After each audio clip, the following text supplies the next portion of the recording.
So in this video, I will discuss about complication of chronic renal failure and its management. Okay, so the first one complication is anemia.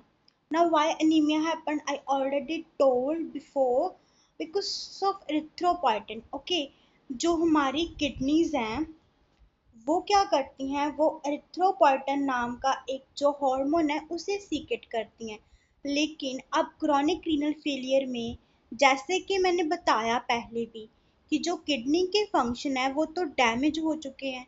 तो उन function के damage होने की वजह से अब kidney क्या है, एरिथ्रोपोइटन को तो सीक्रेट नहीं कर पा रही।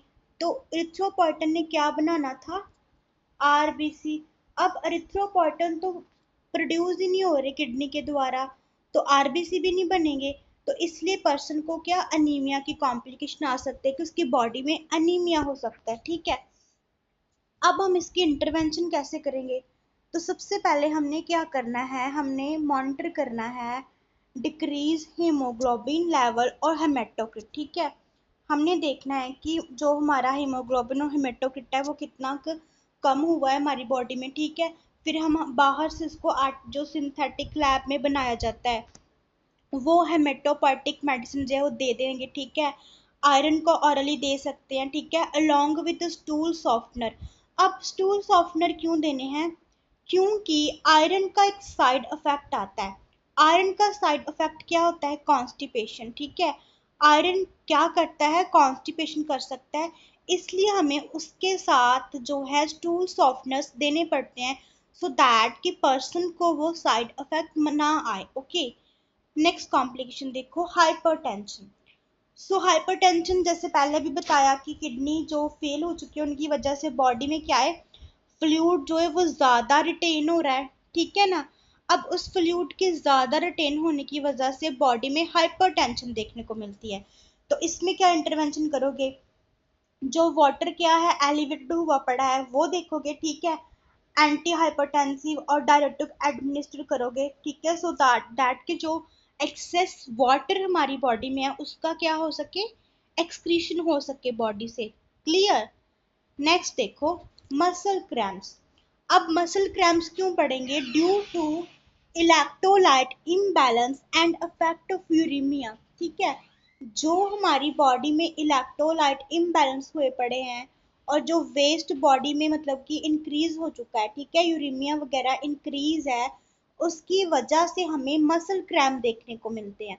इसके इंटरवेंशन में क्या करेंगे, हम सीरम इलेक्ट्रोलाइट लेवल चेक करेंगे। ठीक है, जो भी इलेक्ट्रोलाइट है उनको रिप्लेस करेंगे अगर वो कम हो रहे हैं, अगर कोई ज़्यादा है तो उसको डिक्रीज करने की कोशिश करेंगे, कुछ भी मेडिसिन दे के, जैसे पोटाशियम बाइंडर दे दिया। ठीक है, तो हम इन मसल क्रैम्प्स को कंट्रोल करने की कोशिश करेंगे। ठीक है, अगर हमें हीट मसाज वगैरह अगर उन्हें प्रिस्क्राइब किया है डॉक्टर ने तो वो भी दे सकते हैं। नेक्स्ट क्या होंगी, न्यूरोलॉजिकल कॉम्प्लिकेशन। अब इसमें क्या है, क्योंकि जो भी मतलब एक्स्ट्रा एक्टिव पार्टिकल्स बिल्डअप हुए पड़े हैं, फ्लूइड वगैरह ज़्यादा हो गया ब्रेन सेल्स में, उसके कारण क्या है कि पर्सन को कंफ्यूजन हो रही है, उसकी डिसीजन मेकिंग जो एबिलिटी है उस वो इम्पेयर हो रही है। ठीक है, बेसिकली जो भी वेस्ट वगैरह बॉडी में ज़्यादा बढ़ गया है उसकी वजह से पर्सन को न्यूरोलॉजिकल कॉम्प्लिकेशन देखने को मिलती हैं। ठीक है, तो इसमें क्या इंटरवेंशन करोगे, हमने क्या करना है, हमने पर्सन का कॉन्शियस लेवल देखना है, उसको कितना उसका डाउन तो नहीं हो रहा, कंफ्यूजन तो नहीं हो रही। ठीक है, फिर हम रेस्ट लेग सिंड्रोम देखेंगे। रेस्टलेस लेग सिंड्रोम होता है जिसमें पर्सन को ना एक अर्ज सी फील होती है, बहुत ही मतलब उसको ज़्यादा अर्ज फील होती है अपनी लेग को मूवमेंट करने की। ठीक है, तो some time during dialysis treatment ऐसी कॉम्प्लिकेशन देखने को मिलती है।